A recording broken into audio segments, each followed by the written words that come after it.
Ramakrishna Hari nacho कीर्तनाच्या रंगी भाग क्रमांक 40वा आपण पाहत आहात. खरं तर आज 40व्या भागासाठी आपली माणदेशी कन्या, मानची कन्या आणि पांडवांची ती कन्या आहे. सुप्रिया गुरवे हे त्या आपल्या मानच्या कन्येचं नाव आहे. गृहिणी ते कीर्तनकार असा हा त्यांचा प्रवास झालेला आहे. कसा त्यांनी प्रवास केला या संदर्भात आज आपल्या मानदेशी कन्येशी गप्पा मारताना जाणून घेणार आहोत. देखत देखत ना तू पण तोही तैसा झाला. उठा उठा जागा पाटे बयाले मोठे, कधी ना कधी जावं लागणार आहे. जय विठोबा कुमारी,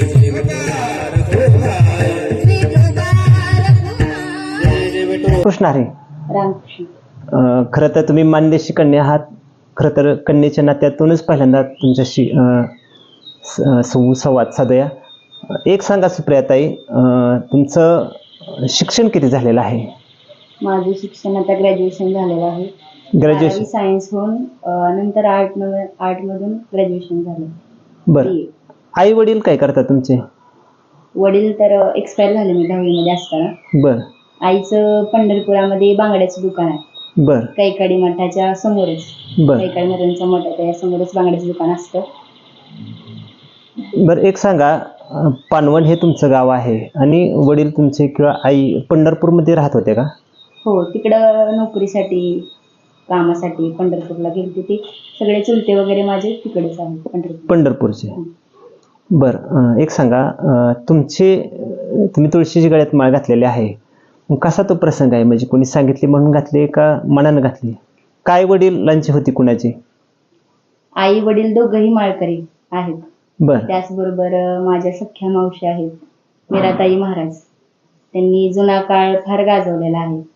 त्यांचा शिखर शिंगणापूर या ठिकाणी मठ आहे, तळ्याच्या कडेलाच मठ आहे.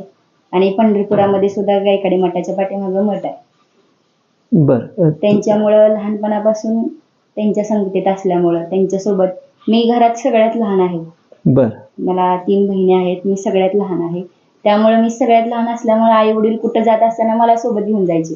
आणि आई वडिलांना, वडील पण पकवाज वाजवत होते, त्यामुळं वडिलांना वाजवायची आवड होती, आईला गायनाची. त्यामुळं मावशीचं जिकडं कीर्तन असेल तिकडं मलाही घेऊन जायचे. बहिणाला लहानपणापासून मी टाळ कशी वाजवायला शिकले हे मलाच माहित नाही. मला कोणी शिकवलं नाही टाळ वाजवायला. आपोआप शिकला म्हणजे बघून आणि आई वडिलांच्या बरोबर फिरत. हो. बरं. तुम्ही जी मावशी म्हटला शिंगणापूरमध्ये मठ आहे त्यांचा, त्या मावशीचं नाव काय? श्री संत मीराताई महाराज. मीराताई. धन्यवाद. एक सांगा, आता खरं तर तुम्ही सर्व सांगितलेलं, माळका घातले ते सांगितलेलं आहे. पहिलं कीर्तन तुमचं कुठं झालं? पहिलं कीर्तन मला वाटतंय सांगली जिल्ह्यामध्येच झालं होतं. मला आता सध्या सगळ्यात लहान असल्यामुळं मला गावाचं नाव आठवत नाही, पण माझ्या मावशीनेच उभा केलं होतं मला. मी थोडीशी घाबरत होते. बर. पण मावशीने उभा केलं होतं. त्याआधी मी आळंदीला संस्थेत होते शिकायला. बर. पहिलं कीर्तन ज्यावेळेला झालं त्यावेळेला अभंग आठवतंय का? अभंग हो. किंवा कुठला होता तो अभंग? संताचे पायी, हा माझा विश्वास. बर. किती वर्ष झालं तुम्ही कीर्तन सांगताय साधारण? आता 9 वर्ष झाले मी सांगते कीर्तन. 9 वर्ष. बरं. एक सांगा, खरं तर तुम्ही सर्वच प्रवास सांगत असताना प्रेक्षकांना एक प्रश्न पडतो की एक गृहिणी म्हणून तुम्ही काम करताय, पण असं का मनात आलं की आपण आता कीर्तन सांगावं? लहानपणापासून गायनाची आवड होती, परमार्थाची आवड होते. घरामध्ये सगळे माणसं परमार्थिक आहेत आणि तसं कीर्तन मी लग्नाच्या आधीपासून करते. त्यामुळे कीर्तन हा पेशा माझ्या लग्नाच्या आधीपासूनच आहे, कीर्तनकार. बर. पण मनात कसं आलं सांगावं? मनात म्हणजे आई वडिलांना आवड होती, त्यामुळे त्यांनी आळंदीला टाकलं संस्थेत. सुनीताताई आंबळे यांच्या संस्थेत टाकलं शिकायला. नंतर ज्ञानोबरायांची कृपा झाली आणि मला सगळं कळायला लागलं. अभंग काय असतो, उभ्या काय असतात, बर. कीर्तन काय असतं, प्रवचन काय असतं, हे मला कळालं. शिकवलंही गुरुजींनी आणि त्या रूपाने मी कीर्तन करू लागले. आता प्रश्न असा आहे, तुम्ही सांगितलेलं कीर्तन का करू लागले काय वगैरे, पण पहिलं कीर्तन म्हटलं का थोडंसं भीती वाटते वगैरे, तर तो प्रसंग कसा होता? म्हणजे पहिलं कीर्तन तसं माझं संस्थेमध्ये प्रॅक्टिस म्हणून घेतलं होतं. बर. सगळ्या मुलींचं आळंदीला होते मी त्यावेळेस पहिल्यांदा मला प्रवचन दिलं. प्रवचन दिल्यानंतर त्याची प्रॅक्टिस घेतली आणि नंतर तेच प्रवचनाचं रूपांतर मला कीर्तनामध्ये करायला सांगितलं. नंतर सगळ्या मुली झाल्या, ज्यांची प्रॅक्टिस होती त्या एकदम कॉन्फिडन्सनं बोलायला लागल्या. नंतर मला वाटलं ह्या बोलतात म्हणल्यावर मी का बोलू शकत नाही कॉन्फिडन्सनं. मग मी ही पंचपदी घेतली. मला गायन पहिल्यापासून आवडतं, भजन आवडतं. माझं गायन म्हणजे मी कौतुक असं सांगत नाही माझं, पण माझं गायन बऱ्यापैकी आहे. पुढे आम्ही प्रश्न विचारणारच आहे, म्हणजे तुमचा तो विषय आहेच. आणि खरं तर आता प्रश्न असा येतो की कीर्तन म्हटलं का अभ्यास असतो. आता गृहिणी आणि अभ्यास ह्याचं नियोजन कसं करता तुम्ही? कारण तुम्हाला माहित आहे की उद्या कीर्तन असेल तर तुम्हाला अभ्यास करावाच लागतो. मग अभ्यासाचं नियोजन कसं असतं तुमचं? मग अभ्यासाचं घरातली कामं वगैरे झाली की दुसरं काही मला दिवसभर काम नसतं अभ्यासाव्यतिरिक्त. आता पुढचा प्रश्न असा आहे की गायन हा महत्वाचा विषय असतो. कारण कीर्तन तुम्हाला माहिती आहे, कुठले कीर्तन म्हटलं का पहिल्यांदा सूर बघितला जातो. तुम्ही स्वर कसा मिळवला? तुम्ही स्वर म्हणजे मला भगवंताची देणगीच म्हणावं लागेल. कारण आई पण गायन करत होती, वडील पण गायन करत होते. त्यामुळे मला लहानपणापासून हिंदी गाणी म्हणायची लय आवड होती. कोणतंही गाणं असू द्या, मला एक दोनदा गाणं ऐकलं की लगेच पाठवायचं. त्यामुळं गाणं ज्या व्यक्तीला हिंदी गाणं म्हणता येतं त्याला गायन सहज जमू शकतं. त्यात काय आवड नाही. म्हणजे गायनाची आवड आहेच, त्याच्यामुळे त्याचं रूपांतर तुम्हाला काही अडचणच आली नाही परत. आता एक सांगा, कीर्तन अवघड का प्रवचन? तुमच्या ह्याच्यातनं कुठला अवघड आहे? तसं ज्याच्या त्याच्या दृष्टिकोनातून हा विचार आहे. जसं आपण बघतो त्याप्रमाणे मी जसं शिकले तसं मला पहिल्यांदा प्रवचन दिलं. कारण एकदमच माणूस एवढ्या लोकांपुढे उभा राहून बोलू शकत नाही किंवा एवढं स्टेज डेअरिंग असू शकत नाही. एखाद्या वेळेस बसून सांगितलं प्रवचन तर मग उद्या उभा राहून बोलण्याची सुद्धा तुमच्यात कॉन्फिडन्स येऊ शकतो. त्यामुळे मला तर असं वाटतं की प्रवचनच सोपं आहे. प्रवचन सोपं आहे.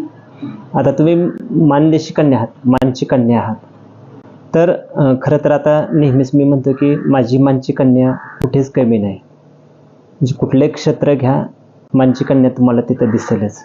आज कीर्तन क्षेत्र म्हटलं तरी मानची कन्याची नाव आहेतच आपल्या त्या यादीमध्ये. म्हणजे जशी प्रशासनात नाव आहे ते तशी पण आज कीर्तन क्षेत्रात सुद्धा आपली मानची कन्या तुम्ही बघचाल. तर या मानची कन्यांना तुम्ही काय सांगाल? समजा उद्या त्या मानची कन्या तुमची कीर्तनच ऐकायला बसलेल्या असतील असं गृहीत धरा, तर त्यांना तुम्ही काय कीर्तनातून सांगताल?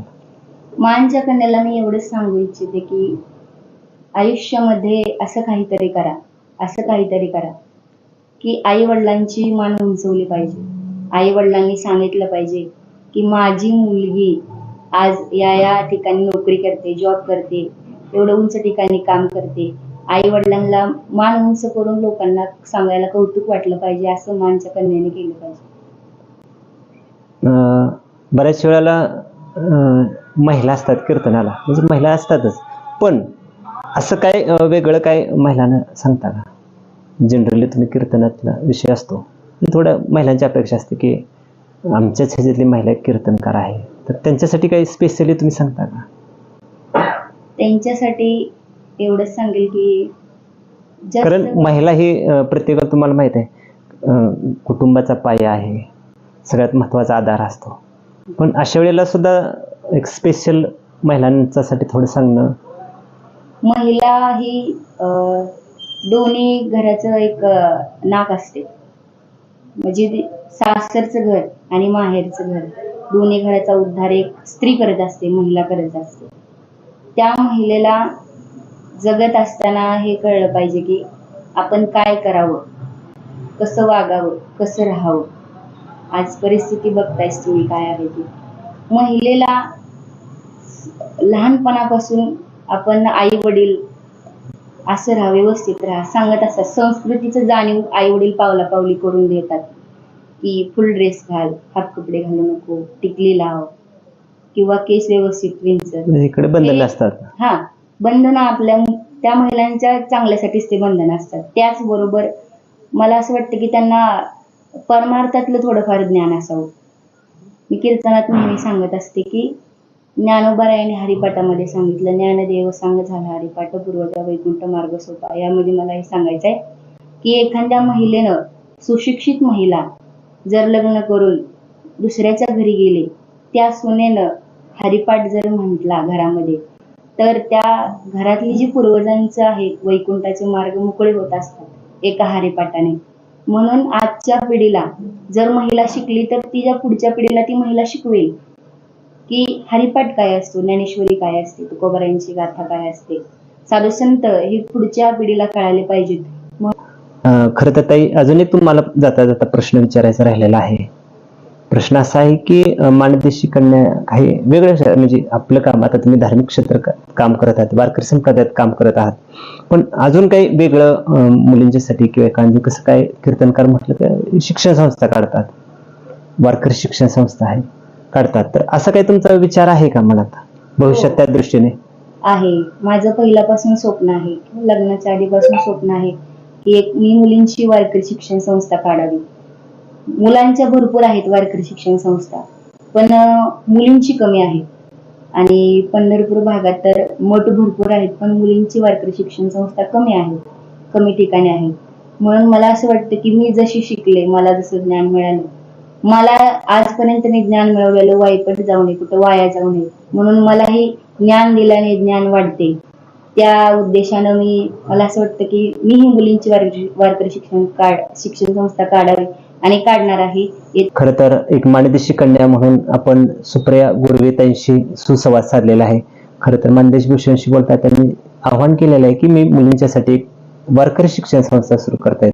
खरोखर ताई, आतापर्यंत आपल्या महाराष्ट्रात मान तालुक्यात, इतर तालुक्यात वारकरी शिक्षण संस्था आहेत, मुलं वगैरे अशा आहेत, पण तुम्ही खूप चांगलं करताय आणि तुम्ही बोलता बोलता सांगितलेलं आहे की मुलींच्यासाठी वारकरी शिक्षण संस्था काढताय. वेगळं पण आपल्या मानदेशी कन्याचं आहे. मानदेश भूषणशी तुम्ही बोलल्याबद्दल तुम्हाला धन्यवाद. आणि